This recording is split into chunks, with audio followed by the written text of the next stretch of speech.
Hello, everyone, and welcome to yet another episode of Yet Another Movie Podcast. The podcast where we talk about movies, movie news, and whatever else we feel like. This is a little bit of a special episode of our podcast. It's not really a full episode because we're just talking about one movie. Occasionally, we'll probably talk about single movies in maybe an episode or two, but this is a movie that we've just seen in the theater, right, Sean? Yep. And what movie is that? What movie are we talking about today? That would be the long-anticipated Chris Stuckmann directed debut. Directorial debut. Mm-hmm. Shelby Oaks. Yes, we're so hyped. We're here for it. Are you guys ready to get Stuckmannized? Because I know I am.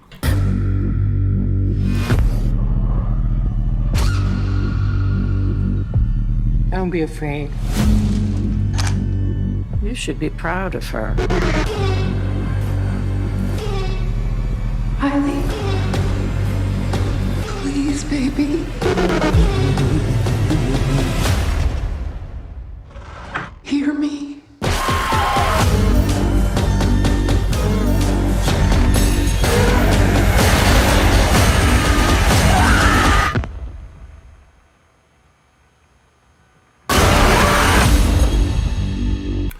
All right, so if you know a little bit about Chris Stuckmann, he is a YouTube film critic who has been on the scene, well, for a long time, for years. I mean, since I was in high school, I feel like I might have been I think he started in like 2010-ish, maybe a little before. Yeah, it was that long ago. So, and I'm not straight out of college or high school, unfortunately, anymore. Yeah, that aged both of us just now. Yeah, a little bit. But, so Stuckmann is a film critic. He's been one of the biggest critics on YouTube for a long time. I'm not sure if his subscriber count still puts him at number one of, like, the mainstream film critics. But it's always been, like, him and Jeremy Johns, show up first, no matter what movie you look up. It's probably going to be their two reviews up the top. But Stuckmann was not satisfied being a mere film critic, and he has longed to become a movie director. He started out doing short films. He did a short called Notes from Melanie, which I have seen, and maybe we'll talk about a little bit in this episode. And of course, now he's made a horror film, Shelby Oaks, which we have just gotten back from the theater from. So these are fresh thoughts. In fact, Sean and I have not discussed the movie at all. Yep, we discussed before the movie. We agreed we're not going to say a word. We're not going to let each other know each other's opinions. So if anything, this might be the best movie we've seen all year. It might be the worst, according to our impressions. But so perhaps we should talk about the film. I will mention also up front, this is going to be a spoiler-filled discussion. If you are worried about spoilers for Shelby Oaks, please come back once you've seen the movie and hear our thoughts on the whole thing, because I will be talking about spoilers throughout this movie. So, do we want to talk, before we talk about the movie, talk about the background first, of like the Kickstarter and stuff? Or I would love you to do that, because you are a backer of this film. I gave it $5. I'm not a big backer. So tell us why you backed Shelby Oaks. Honestly, because I was morbidly curious. I was like, you know what? I can give him a couple bucks. I was a fan of Chris Stuckmann. Was a fan of Chris Stuckmann, during his, critical reign on YouTube.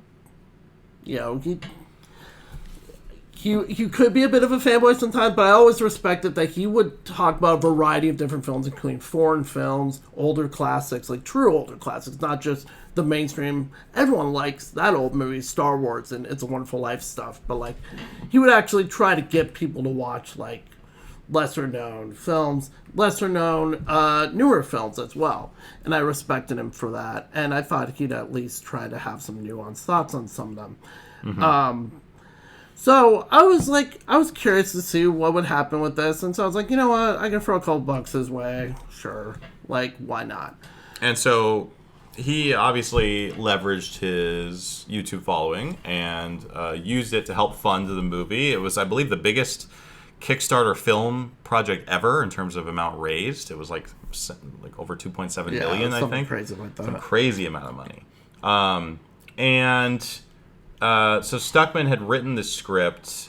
I think I remember intentionally wrote a horror movie so it'd be more commercial because he had other ideas if memory serves, but he wanted to do horror because it would be able to sell better. That sounds right. And then he produced this movie. He filmed it back in 2022. So I did watch a couple of the behind the scenes stuff. I am interested in filmmaking, so anytime a lower budget movie puts out behind the scenes, I'll probably watch it. And it was interesting, and I'm convinced that there were a lot of people who were very passionate working on this movie, and they did some good work. It was interesting to see how they found the locations and the actors and all those problems that lower budget movies encounter. But they were not dealing with a film studio in this case because the movie was that was financed by backers. And if you guys know anything about financing in the film world, usually the financiers have a financial interest in the movie and will typically have some creative level of creative control, unless the director has final cut privilege, which is rare. The studio does have input in the movie, and they're able to move in certain directions depending on that. But Stuckmann obviously raised the money himself, so he was able to make the movie ostensibly without interference. And later on, if memory serves, he had to ask for more money because effect shots. There was a couple of effect shots, which we'll get into. And instead of, getting, I don't know if Neon was attached or Flanagan at that point. It was like a little while ago, I guess. But I don't think he was attached. He certainly wasn't putting his own money forward. And I guess he's following the old adage, never finance your own movie. But getting your fans to do it for you does feel weird. With no hope of return, it rubs me the wrong way a little bit. It feels weird. Because it's not like these... It would be different if these Kickstarter backers were going to see a return on their investment. I think we're going to say, hey, you invested $20 in this movie. Once the movie is profitable, you will receive your $20 back in addition to any royalties you might have agreed to. Right, because that's how production companies work. Yeah. They don't just give a director money, go make a movie, and then we're never going to see that money again. That's why box office is so important to those movies. So if you're an executive producer of a movie or you put money into the project, you are going to be investing in a percentage of the movie. And then it's going to be like, okay, if we make this much money back, then you are going to see this percentage of it. And it can be a lucrative thing. If the movie is successful, you can make a lot of money on the investment. Obviously, if the movie bombs, not so much. You're risking your money on the financial, performance of the film. Mm-hmm. However, this movie did not have that problem. Yeah. And of course, I think that's why it was so easy to find a distributor. There was no financial risk really to distributing this movie. There was no hole that the filmmakers had to make back. And the other thing is when Mike Flanagan gets involved and basically says, I want you to distribute this movie, and guess what, you get to keep a percentage of the profits guaranteed. This movie cannot flop, essentially. It's an unfloppable movie because there's no investment that has to be returned, right? Yeah. And so that's the unique thing about crowdfunded films versus any other type of movie. You're going to be wanting to make the investment back, not with crowdfunding. So anyway, maybe we should talk about the film. Sean. Yeah. So do you want to start? How do you want to start? I guess we didn't talk about this. Oh, Our raw thoughts. Yeah. I guess basic summary, an idea of what it's about. The premise? Okay. Well, I guess I can give the premise. I guess that sounds like a generic YouTube review. I feel like you could just watch the trailer. No, that's fair. So the premise, I guess, is about two sisters, one of which goes missing after she was a part of a paranormal YouTube group. Yeah. They all go missing, and three of them end up found murdered, and then the sister's body was never found, so ostensibly she's still out there. And then the main sister wants to figure out what happened to her, I guess, is the basic premise. Yeah, basically. So, yeah, how do we... So, I guess getting into it, I will say at the beginning of the movie, so this movie starts off very much like a mockumentary-style horror film. Using kind of the found footage elements, but more like TV footage of YouTubers reacting to this girl disappearing. And just an actual documentary being made about the disappearance, like a true crime thing. Which I will admit, I like horror films like that. Lake Mungo, which I did read an interview where Chris Stuckmann talked about some of his inspiration. Lake Mungo, which I definitely saw in this movie, that is a very good Australian horror film. And Na Roy, The Curse is a Japanese horror film from 2005 that he was also very much inspired by, which I just watched for the first time this month. Yes, I was kind of like, oh, I should probably see that. I'll give it a watch. It's on Shudder. That is a dang scary movie, and I really like it. I highly recommend checking that one out.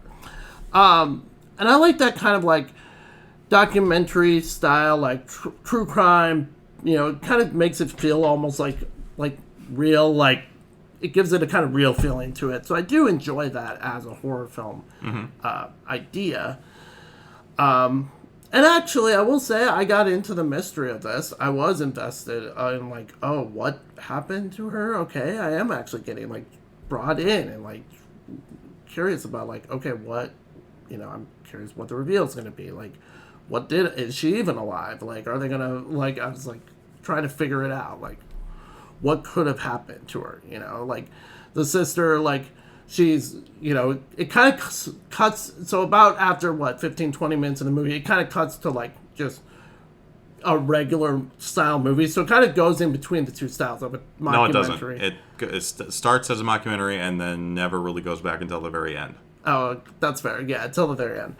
So it kind of turns into like a regular movie at that point, where now you have this older sister trying to figure out, is my sister still alive? And she's going back over footage and she's seeing like, stuff in the background that might hint that she's still alive. And I don't know. I was really invested at that point. I will say, as the movie goes on, that starts to wane a little bit. I will also say that this movie is as if you took several different horror films, and I can name all of them for you, put them in a blender and hit hooray. Because there's a lot of influence and not as much innovation, unfortunately, I would say, in the script. But on the positive, I think this did have a lot of atmosphere. And I think Chris Stuckmann does have some skill in directing. He could use a little more work in the writing department. But yeah, I think I guess I have mixed thoughts on this movie. Okay. But there's parts of it I like. Okay. Like a decent amount of it I liked, actually.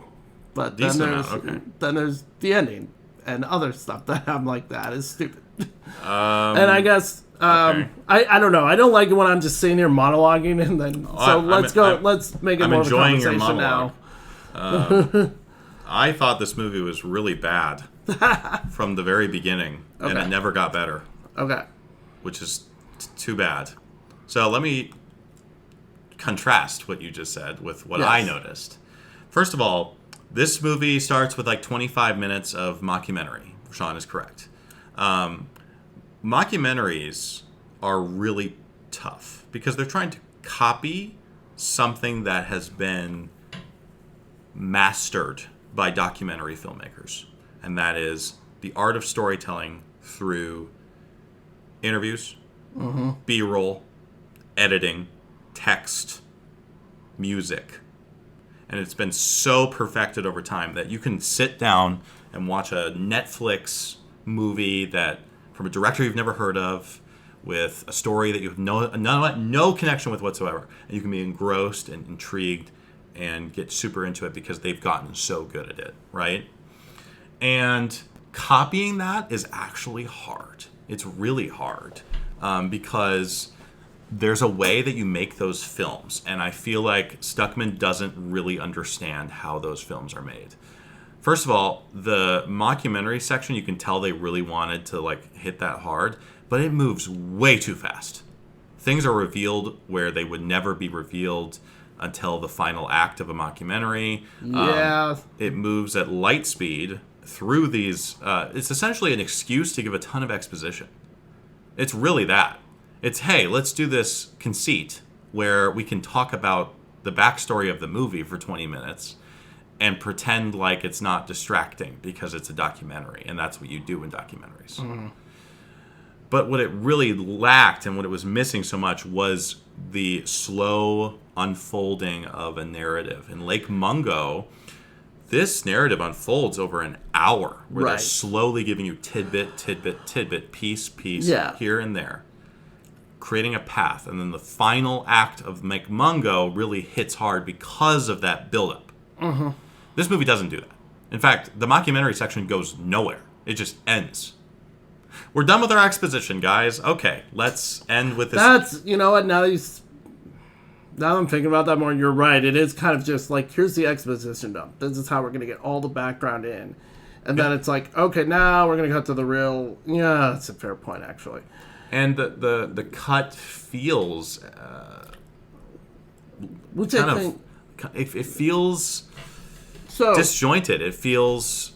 Yeah, so I'll also bring up Naroi, The Curse. That movie does do the mockumentary thing throughout the movie quite well, but it does actually kind of shift near the end into that more standard, well, it's still found footage, more standard type of found footage horror film.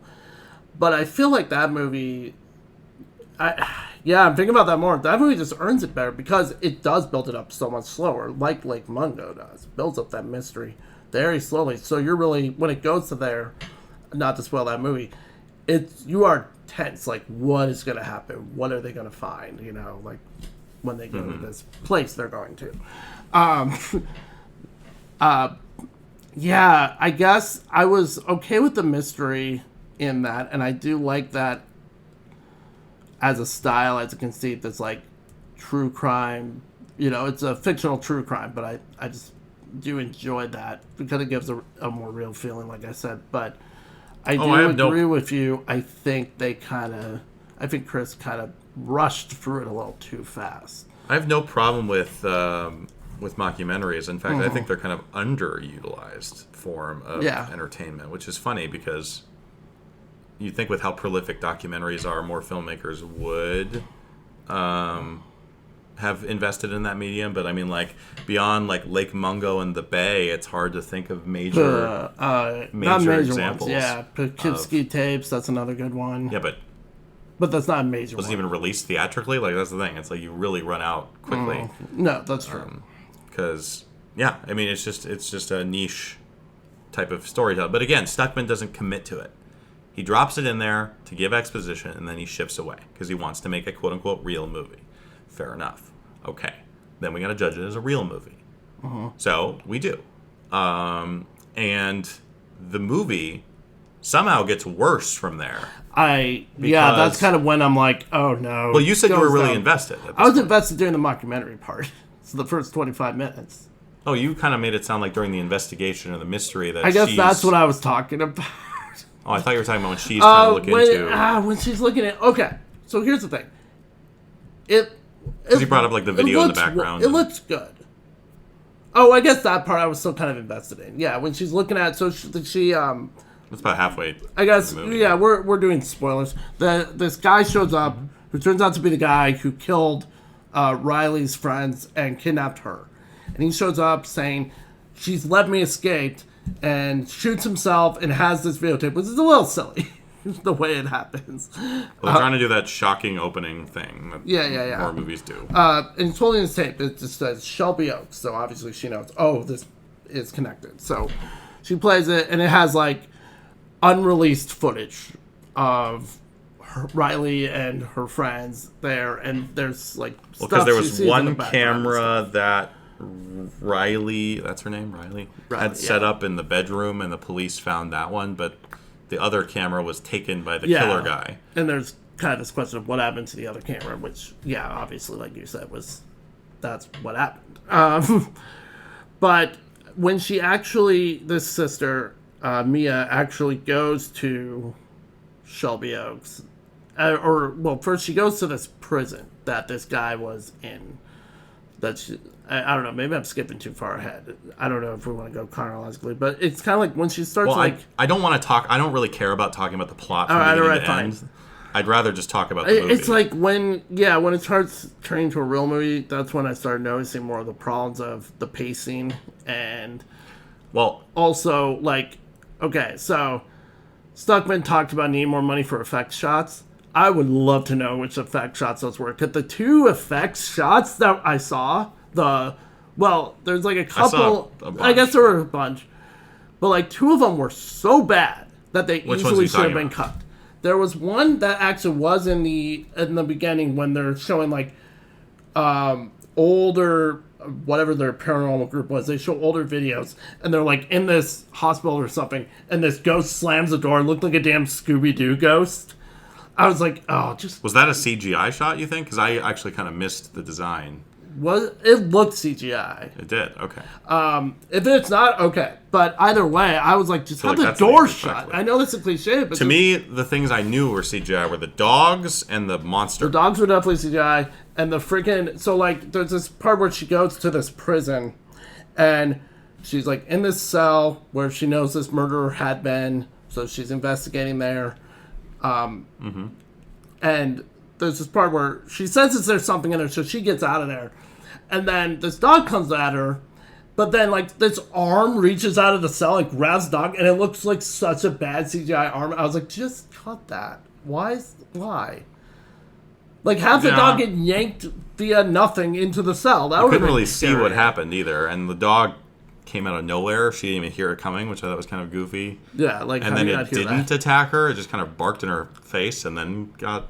I don't know. It was weird. It was a weird moment. It was very odd. They're trying to do scary thing. Anyway, I want to continue what I was saying, though. Sure. Because I'm really just talking about the backstory right now. I think a lot of the backstory doesn't make any sense. Okay? So first of all, for some reason, they want to set this movie in really early YouTube. I think that was a mistake. Because early YouTube was weird, and they had, like, really, really low rent, low budget ways of making things entertaining. In fact, yes, these kind of well produced type shows didn't exist. They didn't exist back on then. YouTube. No, nobody was really doing that. Even though I guess they're just people with camcorders out in the woods, but still, like, YouTube was like for funny cat videos back then. In fact, I don't even know if they could upload more than like 10 minutes of footage. No, it was all 10 minutes back then. I think even like the era of like reacting to like horror games and stuff like that kind of stuff was like 2012. So like even this would have been before that. This would have been really. I mean, did it say they went missing in 2008? Is that what they said? Did. It was like 2008 or something. Yeah, because the technology seems right. Well, I guess. But first of all, YouTube started in 2006, so that would have been really young for YouTube. I mean, that's like when 2005, technically. Nobody. It? I mean, all right, fine. Sorry, I'm being semantic. The co-founder of YouTube might have uploaded a video in 2005. Nobody used YouTube. All right, until 2006. You're right. That's true. And again, we're talking about cat videos and Numa guy. Those were what was popular on YouTube back then. And it was just like at most it was like really crappy vlogs, like you'd see like from the Smosh guys or whatever. Setting this in the mid 2010s, I think would have been better because that's when these type of things really took off. I think Stuckmann wanted to play with the like DV tapes thing. Sure. I guess. But it's like it's not really necessary to the storytelling. But so then, okay. They're paranormal investigators. They're very popular on YouTube, even though YouTube, nobody cared about it back then. But anyway, still, they're popular on YouTube. Got it. Okay. Then they go missing. 4 people go missing. It's this big story. They find 3 bodies. One of the bodies is missing. The sister, right? Okay, great. So then we get to this modern day sister, or the other sister in present day.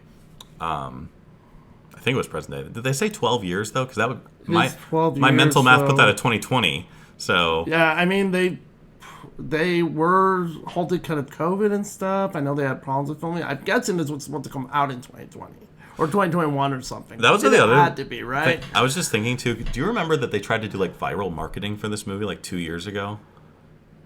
They uploaded like YouTube videos of the paranormal paranoids. My God, I remember that now. Yeah, and then that never came back. Like, I swear to God, I haven't seen a single thing about it since. I don't know if they continued it or not. But maybe they actually disappeared. Well, I just thought like they were going to set up a really big viral marketing campaign. No, I know. Yeah. And it didn't seem like it paid off. They were just like, fuck yeah. it. Too much work. No, my guess is, it was probably written like in, with the idea of 2020 in mind. not knowing what would happen, and then didn't realize it would even be pushed further back because they couldn't get backers. I think Stuckmann just wanted to place, that was probably when he was writing it. Is my guess. So yeah, that would be 12 years later. It's Sure. 2020. So fine, whatever. That's not a big deal. Fine. my question is, why didn't she search for her sister before? Why did it take her 12 years? That's a great question. Why isn't she already searching for her? Because actually, she knows quite a bit before she finds that second tape about where they were found. In fact, I'll be honest. I missed that it was 12 years for a little while. And when I realized, wait, it's been 12 years, like near the end of the movie. I somehow I missed how did you that not notice? sentence. No, but you don't even need it because they're like DV tapes, old style YouTube, all the old shots. I figured of old Stuckmann YouTube. is screwed up. I figured he was just like, you effed up then. I don't know. You mean when they pulled out a modern cell phone, or what do you mean? Yeah, I figured he just didn't care or something. I was going to call him out on that. And then I realized, it's supposed to be 12 years later. Well, I guess that part makes sense. Well, that's in the mockumentary portion. All right, fine. So that's fine. Toward the That's beginning fine. of the movie. But then I'm like, but you're right. Like, why is she searching for her sister way sooner than that, then, if she's so convinced she's still alive? Yeah, so anyway, there's no explanation for that. It's never addressed. We never understand that she has been searching for her Make actively. it a year later. Why 12 years? Why did you need to Because they want do this. that? They need a lot of dead babies later. Oh, yeah, true. Yeah. So it has to have been a long time. Yes. But anyway, so my problems only begin there because she finds this tape, which has this missing angle, and she's able to see that her sister was abducted by this guy who shot himself on her porch. Yeah. Okay, cool. But then she withholds it from the police, and her excuse is they will close the case and say that, he clearly did it all. That's it, even without a body. And I guess I kind of understood that, but then she kind of takes it upon herself to finally go investigate. It's like, okay, great. The issues I had here with everything she does seems super unmotivated.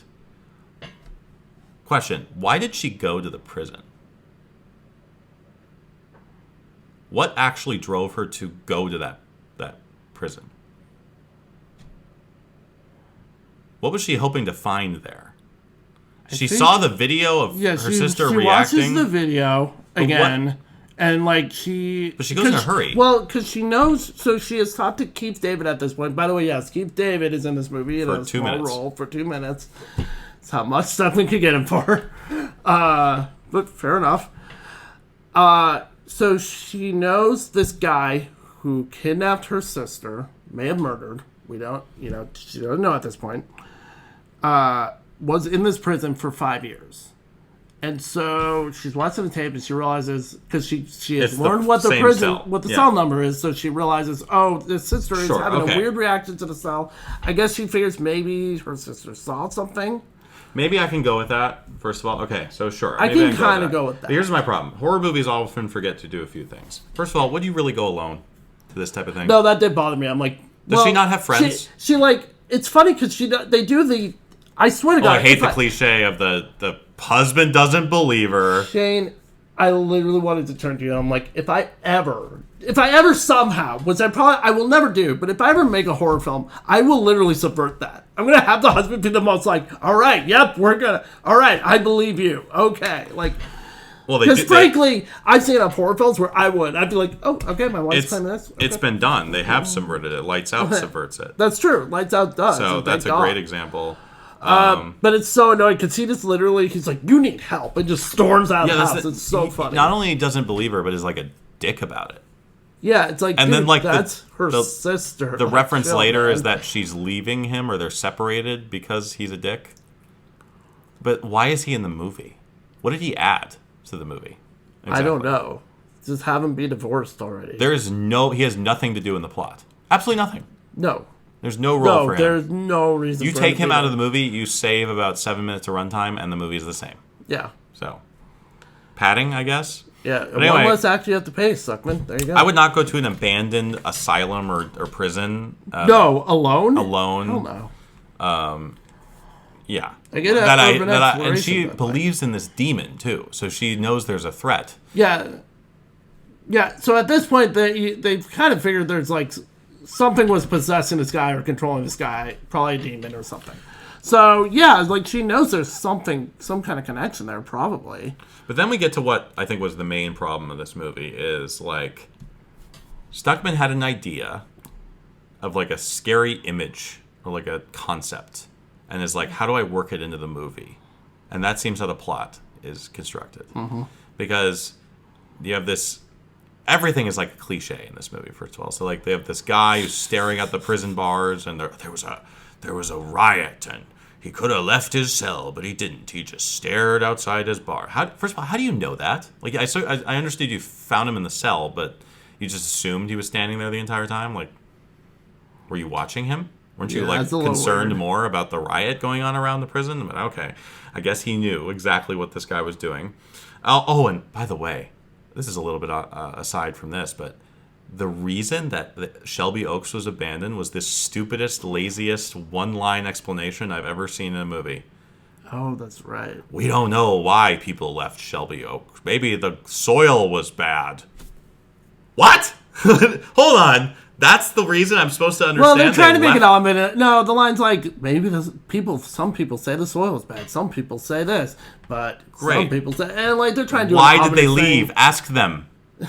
I know. They're all right there. Yeah, they're Ask alive. Them. Why'd they leave Shelby Oaks? They didn't all die. Do the thing where they all disappear. Fine. Well, then they did this weird thing where it's like visually, like the guy was in the prison for a few years, and look what happened to the building. It got all dark and moldy. What? Wait, you're telling me that anywhere this guy lives becomes moldy and nobody says anything? Well, it got moldy because that guy came. The warden's just like, oh yeah. No one's going to make that connection, I guess. It got all dark. The building got all dark, and we had to leave because the guy was there. Okay. Sure. I guess Sounds maybe good. He's the only one who made that connection. I don't know. Well, it's just weird. Like, why would that cause it to be... It's like he's trying to do, like, Silent Hill. I saw a lot of people comparing this to Silent Hill. Yeah, this does have a Silent Hill vibe, for sure. Or Alan Wake. That's another comparison I saw a lot, and I agree with that, too. But it's so lazily done. It just doesn't feel like it's ominous at all. I just start asking questions. I'm like, what?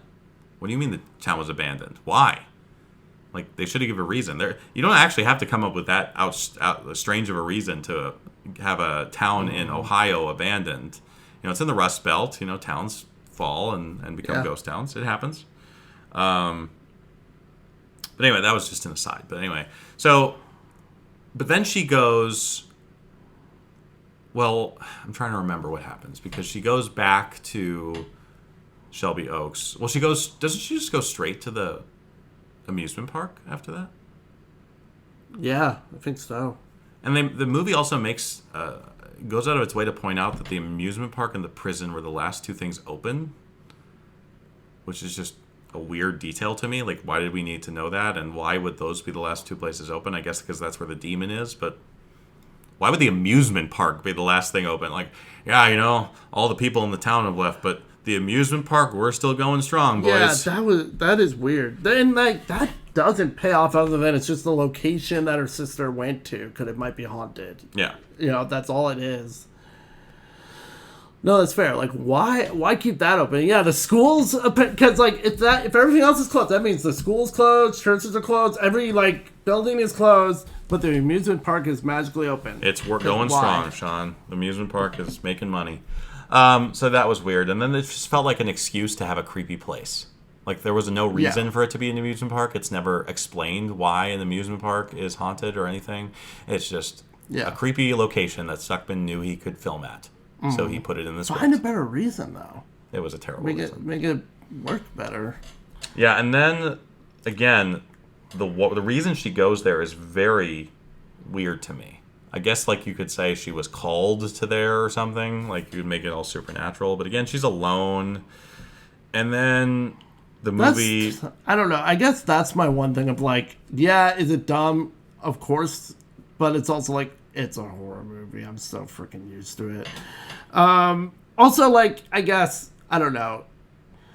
Okay, I guess I'm thinking of it from, like, a filmmaking perspective. Like, okay, if we're going to make this movie scary, what's scary? Having 30 people go into this abandoned building that might be haunted? Or have one or two people alone? But then that's just, you're contriving the plot to fit what you want. It's lazy writing. Sure. And it's boring.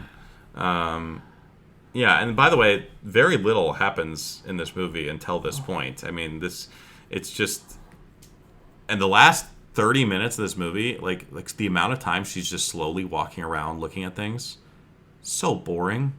I know, it felt almost like a 20 video minutes game. of just panning back and forth. Ooh, this is spooky. And by the way, everything is overlit in this movie. Someone needs to tell Chris Stuckmann that actually what's scary about the darkness is that it's dark. But boy, this is straight out of a werewolf movie, how bright that full moon was. It just lighting was up a very everything. bright It moon. would have been way scarier if she just couldn't see anything. You know, the darkness to me is so scary. Yeah, why was the woods Blair Witch Project. I thought he cited that as an influence. When the frick do they have spotlights in every sequence, brightening up the woods, making it super? Oh, you don't that's- remember that? No, I guess I must have wow, forgotten. You totally are misremembering that movie. Yeah, but if he's citing these as influences, I feel like he should know. You know, I agree with that. Like that, I feel like by then I was like, oh no, oh no, I wanted this movie to be good. It eliminates all of the, yeah. and to me, it eliminates all of the fear in those Yeah. scenes. And then you get to this house, and you can tell that Stuckmann really liked this house setting, the creepy house in the woods. Yeah. It's like he had all these cool set pieces, and it was like, oh, this would be cool to film here. Which, like, that's great. It just didn't know how to connect them in, like, a good, cohesive script and make it scary. And then a lot of people have compared the ending to something like Hereditary. Oh, my God. Okay, good. I'm happy I'm not the only one, because I didn't know if, like, I just rewatched Hereditary, so I was like, maybe I'm just, being influenced. But I swear to God, that whole ending, I was like, this is Hereditary. It's a blockbuster bargain section, low rent, Low-rent off-brand Hereditary. version Yeah. of Hereditary. Absolutely. It seems like Stuckmann likes these movies, and so he wants to do his own version of them, but he doesn't realize that he's not as talented as these people. And he doesn't really understand why they work either. Yeah. He just throws them in the movie and expects it to work. Mm-hmm. That's not how good writing works. None of this... A lot of the things that happen in this movie feel random and just kind of... They happen. Yeah, I'll be honest, when it got to the ending, when it, like, came so Hereditary, because of that movie, because the movie's all about, like, this grandmother who put this curse on their family, right? Mm-hmm. So I was thinking, like, wait, this mom grew up going to this amusement park. Did the mom, because they kind of implied this thing has been following these two girls their whole lives. Did the mom curse them? Did you get that? Like, were you kind of wondering I that? don't know. It's not really said, but it's it's not like, really explained or explored but it's in the like, movie. I don't know, like, if I'm just reading into that kind of Hereditary, or if that's what his intention is, I'm fine, but it just it is not well established whether that's the case or not. Because it's like, why has this thing been following you guys since you were little kids? I don't know. That makes They no never sense. addressed that. So- and I guess they just... It's funny because, like, the dad is like, what do you think? He, like, was watching her through the window and since she was a kid? And I'm like, well, your explanation is just as stupid as his. Like, why is this demon watching her through the window? We never really get that established. Sean is correct on that front. In fact, the childhood stuff never really comes into play in a reasonable way that makes sense. Mm-hmm. It's never, like, explained why they are bringing up this childhood stuff, except for I saw it through the window one time. I will say, the first time when she, like, sees something through the window and runs out with a baseball bat, I was like, oh my God, is this Signs? Are we about to get the scene from Signs where they run around the house? I guess. We didn't do that, but it was... He loves Signs, and he talks about it all the time, so I was like, I'm waiting for the Signs influence a little bit. Yeah. And then, so the climax of this movie is her finding her sister alive, who's been, like, a sex slave in a dungeon. Yeah. Trying to make a baby, I guess, that was worthy of being this demon baby. Yeah. It becomes like Rosemary's Baby a little bit in that way, but it's very, like, aside and barely mentioned, and it's never explained why they reject all the infants. It's just shown very quickly to be shocking. Like, ooh, look, he's killing babies. Okay, thank you for throwing that in, I guess. And then they do this, like, this hereditary final scene of her, like, cursing this baby and making it like a demon baby. But do you notice and then how she just dies? little... How did she... Well, she cut her wrist. I figured that's how she died. Oh, I guess She that's sliced fair. her wrist open. No, at the that's end of fair. the She sliced him pretty hard. That's fair. But I guess I was expecting, like, wait. But my point Something is, they had no agency at the end. The characters do nothing. In fact, Yeah. if you remove the protagonist from this movie, nothing would have changed. Except maybe the baby would have been smothered at the end. That would have been the only difference. Yeah. So I guess the good guys won. So the only thing that she prevented was the demon baby from dying. Yeah, because at the very end, it ends with Riley has woken up. She knows that this is not a normal child, as they say in The Omen, and she wants to smother But it's literally it. a baby. It's not like The Omen where Damien's kind of like a creepy weirdo already. Yeah, it's literally a like, baby. It's just a infant. So it's like, technically, for all she knows, this didn't work at all. She's about to kill a baby. They wanted the audience, to be shocked at the idea that she would kill a baby. Right. But to me, I was like, well, I kind of get it. I mean, if it's a demon baby. From what we just saw, it Yeah. seems like she's convinced it's a demon baby. If they would have given us more of a reason to doubt Yeah. that, but we already saw the demon at this point. We know the demon is real. Why Like, the we know heck it's did not they show the bullshit. demon at the end? That I thought was a big mistake. I think they're trying to say, like, now Mia's going to be his, like, slave or something. At the I don't know. climax. Why did they show the demon in the background behind the lady doing the ceremony? Oh, there. Yeah. Because now we know, and we saw the demon earlier on the bottom of the stairs.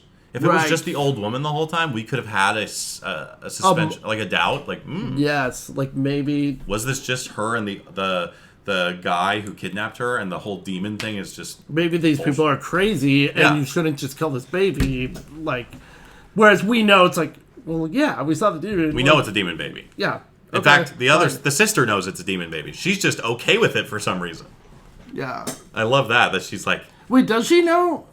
Wait. she watches the whole ceremony of them cursing the demon and sees the demon that's there. What are you true. talking about? I guess my assumption is she just doesn't believe it or some shit. There was a demon right in front of her. that's What are you fucking- talking about? Oh, I assumed we could see that and she couldn't. Why did you That's assume like that? an audience thing. They always do that in movies where like we're able to see something. Where that does the they movie can't. tell us she can't see that? When they don't fucking react to it? I don't know. If a They're demon reacting. Shane, if a demon appears behind you, I'm fucking reacting to that. She looked pretty shocked, surprised. I mean, I guess The whole time she was, shocked like, at this looking in woman horror. sacrificing a fucking baby. Okay, so the whole thing. Does she not look shocked and horrified? She does. All right, fine. Maybe I was giving it So a you're little too much. inventing an explanation to explain why, even though, again, several times we get POV No, shots yeah. of her seeing the demon. I don't know. This movie sucks. You liked it. You said it was decent. I said the beginning was. No, the that's more I the think beginning. about this movie, the more I fucking hate it. The more I fucking hate Chris Stuckmann. So there you go. Well, you're getting angry now. Oh my god. Yes, I hate this movie. The more I think about this movie, it's pissing me off. Okay. Well, anyway, like I was saying. Oh, and then another thing funny happens. To talk about reacting, when the old lady calls out to her in the forest, she barely like reacts to her being there. Did you notice that? Yeah. Like, hey, hello. Oh, hi. What? That would freak me out if somebody Yeah, said, "Oh, I'm in hey." the middle of the woods and someone says, "Oh, hey," I'm like, Jesus. What the I would like fall over. Yeah, Probably that's how scared I would be. absolutely. But she doesn't react at all, which I thought was funny. So like, oh, hi. Yeah. Like, Oh, what? hey, how's it going? And she seems like super like chill during that whole sequence. You'd think she'd be a little bit creeped out by the whole thing. But besides like texting to call the police. I guess. Oh, you mean just when she's in the house alone with Yeah. her? I mean, I think at that point she's like, I'm just trying to not lead on that I know that. Well, if the police are wrong. coming, right, which we assume they are, Yeah. wouldn't she be better off? And I thought about this. The movie never gave me a convincing enough reason why she wouldn't do this. Just close the door and lock it when she walks down the stairs, and then just wait for the police to come. Wouldn't that have been a smarter move? She doesn't know what's down there for anything, and the lady's gonna kill her. Yeah, I know. Down there. I know. Why does she follow her down there? I kept waiting for the lady to come back and like try to kill her. Also, this movie Stop makes her. a But big nope, doesn't point happen. about her grabbing the knife from the kitchen. Yes. She does nothing with the knife, and then she Yeah. puts it on the floor. Yeah, it shows them leaving, then it cuts back to the knife on the floor. Does anything happen to that? show Shane? you that Does she dropped anything the happen knife. after? I think With that the he was knife? trying to do a purposeful Chekhov's gun fake out, where like you think she's going to use the knife later, but to be honest, it wouldn't have Chris, made you're too stupid for that. well, it wouldn't have made any difference if she had the knife because the lady can use the Force, which is another. Oh, weird yeah, she conceit. can also use the By the Force. way, Well- she can use the Force, Sean. Guys, Chris Stuckman's a Star Wars fan, so he but wanted hold to on, work Star Wars. you were into the saying that movie. she couldn't see the demon. Wouldn't you be freaked out by the fact she's using the Force? Yeah, no, that's fair. Made your sister Yeah. float in the air and slammed her on the ground. Wouldn't you believe in demons then? I would. Yeah. I don't think That's demons are real. If No, somebody that's did a that in fair front of me, I point. would definitely believe in demons then. Yeah. That's fair. So yeah, there's no reason. And then she's like so chill after. It's so funny, like how naive the Mia is. So, and then yes, the silly ending where they're rescued, and then everyone just assumes that not only is the sister fine, she's capable of mothering this baby. Yeah. Which is a very weird assumption. I feel like that sister should be in therapy. Yeah. Like inpatient therapy for years to recover from what she went Absolutely. through. But nope, they just send her home. You know, that's fine. With the baby to take care of. Yeah, what the...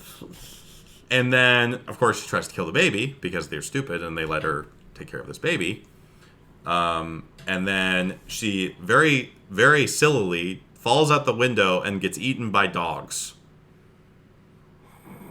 And that's out how... of nowhere. Yep, out of nowhere. Dogs just come They're doing out of like a nowhere. shocking ending. Yeah, well, they do like the howling in the distance. Yeah, this whole... They do like a dog motif in this movie. They Why? do... What are the dogs connected to anything? We don't know. No, There's that's the nothing thing. There's the no dogs real... connect to. There's no real through line as to what all these images mean. Yeah. You know, whereas in other movies, when you have like creepy images, I think of The Ring, right, is a great example. You know, what is the significance of The Ring? Well, we find out in the climax. Yeah, it's fine to have, like... I get, like, having, like... Oh, you have, like... animals acting odd or whatever as, like, an atmosphere builder or something. Sure, that's fine. But to have them keep showing up, having these glowing eyes and stuff like they're watching her... It's like, okay, you're telling me these are important. And you connected them not at all to this whole cult thing or whatever the hell it is. And it's just like, dude, okay, you can't... No. Like, fine, have some, like, wolves out there in the woods or something, or coyotes. What? That would probably make more sense. Coyotes or something. Fine.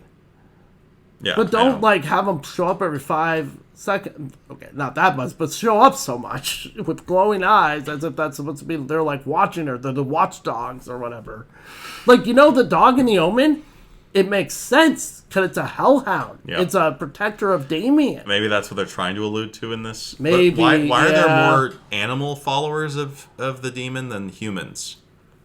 That's also a good question. I don't know.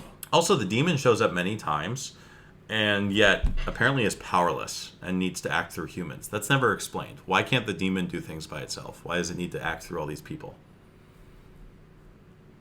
Never addressed. Never explained.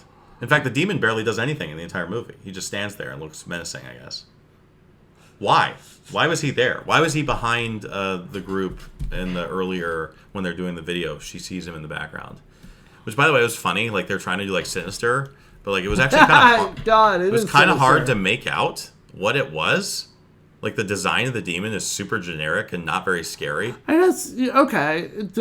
I guess I'll play a little devil's advocate. Doesn't Bagul not do really anything on his own? At least I he mean, looks it's always the scary. kids are killing. And it's very obvious to tell what he is. He's a person. Okay, I know I just spoiled Sinister. Sorry, but He's a person with a scary mask in the background.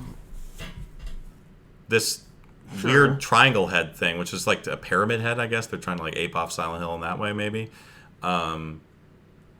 Have you not played Silent Hill? You gave it that no, look. I know. I understand. just forgot about it for some reason. But yep. Oh. I didn't think about Pyramid Head, but now I am. But like, it's very hard to tell what they're looking at. Like, I actually had a double take. Like, and you see, Yeah, no. you see it out the window too earlier in the movie, but I couldn't see it at all. I was like squinching my eyes. know, like, where and they the were hell trying to is see. this? Look, it's the demon in the window. I literally wanted them to like Couldn't see it. Like, you know, those paranormal or cryptid videos wherever they're like, oh, it's right here, and they put a circle there. I'm like, put the yellow circle there. Yeah, and they do Like- actually change the contrast. They make it super high contrast, but it's still hard to see. They should have enhanced that with effects because it was really tough Yeah. to see that. That should have been where your effects money went, Stuckman. I guess, yeah.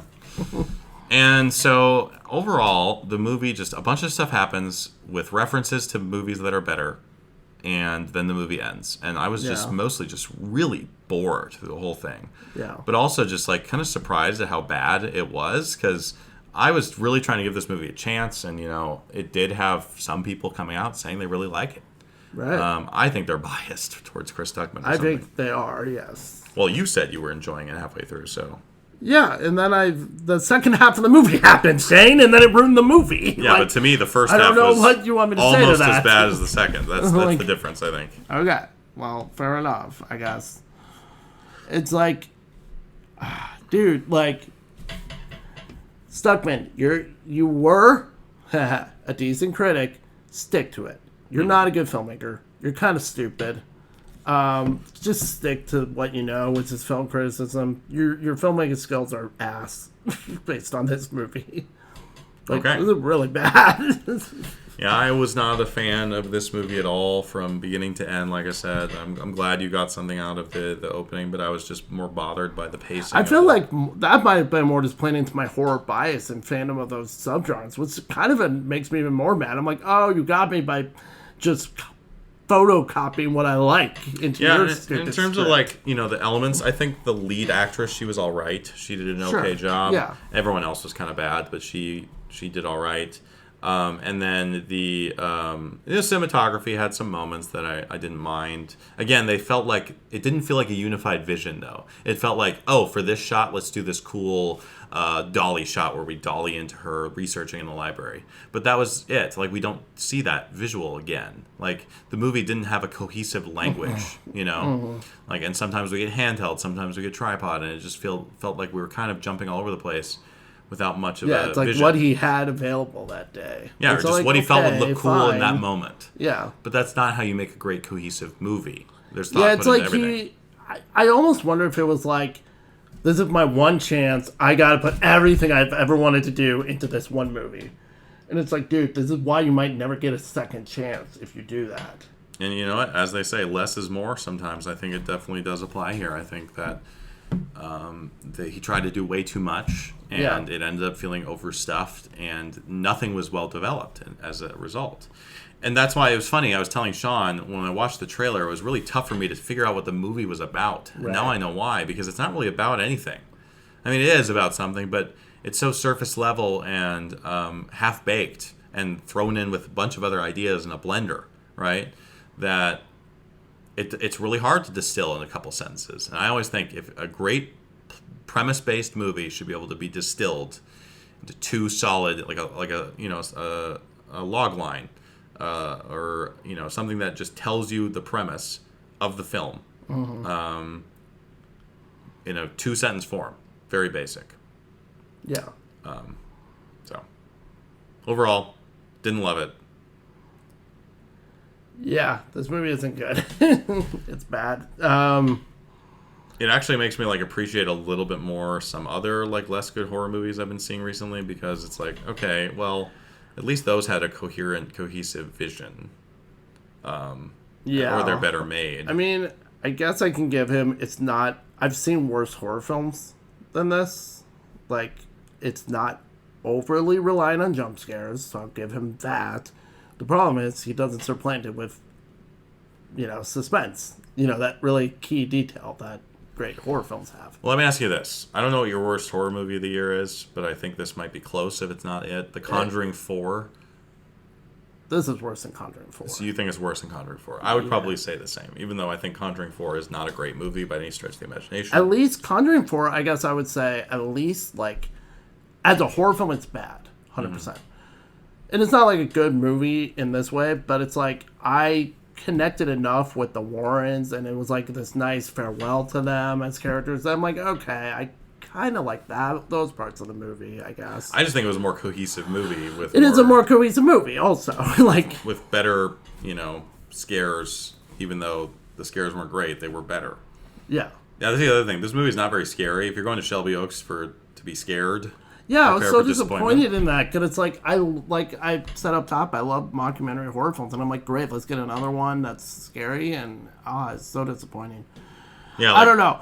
Maybe I'm being a little too harsh on Stuckmann, because I was kind of, I feel like I've been the defender of the two of us, because Shane, you're being nicer to this now, I think, but you were when we would talk privately, you were very much ripping him a new one every time, and I was okay, let's give him a chance first. Let's watch the movie. Well, I have my criticisms of Stuckmann. I'm not mad at him. I expected this. Sure. So I'm not angry why would I be angry at him? I'm angry at the people who gave him money to make this movie. Yeah. That's what I'm angry at. Yeah. I have no vitriol about Stuckmann, because I think he's dumb, and I think he does things that I think are lame. Yeah. Make it here in case people are wondering why I'm not a fan of him anymore, because he stopped being a critic. He makes YouTube videos, but only for movies he likes. because he's a peer now. Which of he's the- not of a the peer, directors. dude. You made one film just now. You know Mike Flanagan. Good job.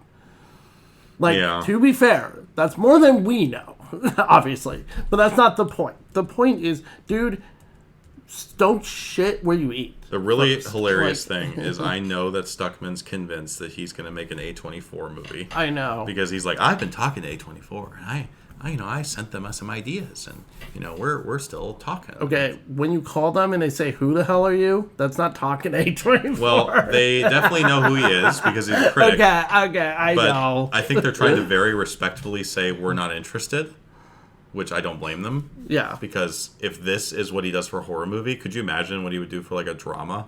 Ugh. Yeah. And that's the thing. I wanted to bring up Notes from Melanie because that definitely was more Stuckman's product. He definitely had a lot more involvement in everything. And that was a YouTube skit.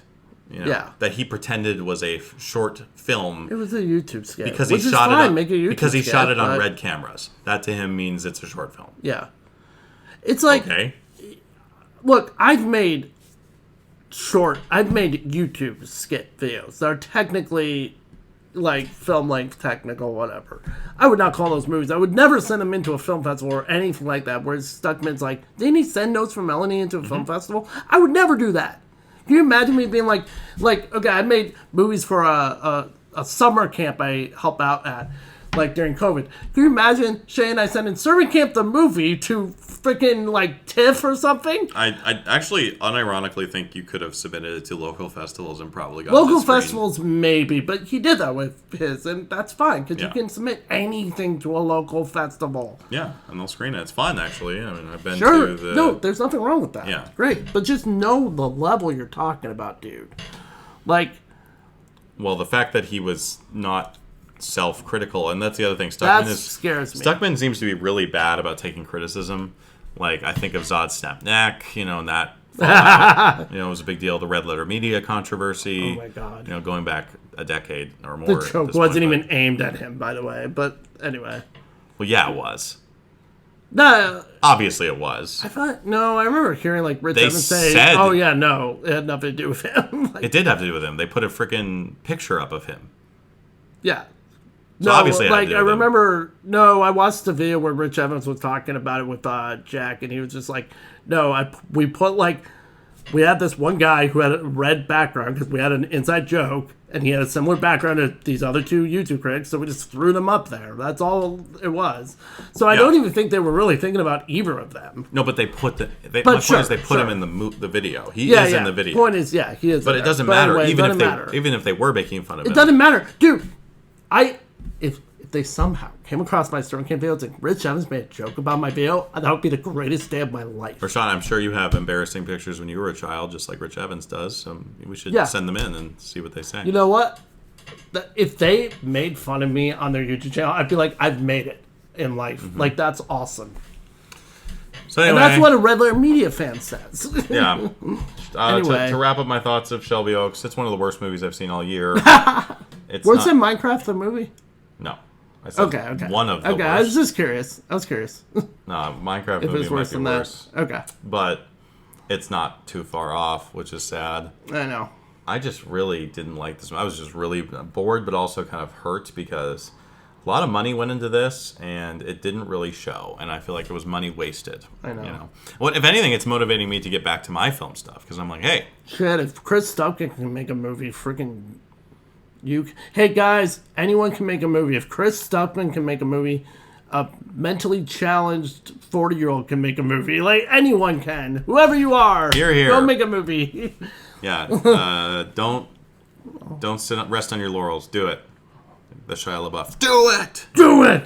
That's what we need to put Yeah. in The here. problem, yeah, I can see why Stuckmann is a huge fan of M. Night Shyamalan, because much like M. Night, he also thinks his Well, shit smells good. The difference is M. Night Shyamalan made a good movie. He did at least do that. That's true. Chris Stuckmann has yet to make anything good, so call me when he does, and I will Look, fine. reevaluate. If in 5 years or whatever he somehow is able to get another movie backed, and it's good, I'm sure I will he take will. it back. I'm sure Fine. he will I get another movie. I will absolutely go see it. Because he'll probably crowdfund it again. Yeah. And No, I'm saying like legitimately backed or something. You think he'll just do the crowdfunding? I mean, Why not? he'll try it, yeah, obviously, but like, Crowdfunding is way safer. okay, no, I mean that is true, but I mean, I know he wants to make Marvel movies. oh, I understand that, but Could you imagine the second they announced Chris Stuckmann is okay, making to be the fair, newest that at least will be Marvel movie? probably not boring. At least it's It not would going to be be. terrible. It's going to be It'd be terrible. worse than boring. Absolutely. I don't know. Could it be worse than Eternals? I didn't see it, so I don't know. All right, fair. I don't care about Marvel anymore. Anyway, so that we've been going about an hour, so this is a good Yeah, time wow. to wrap it up. Long for this.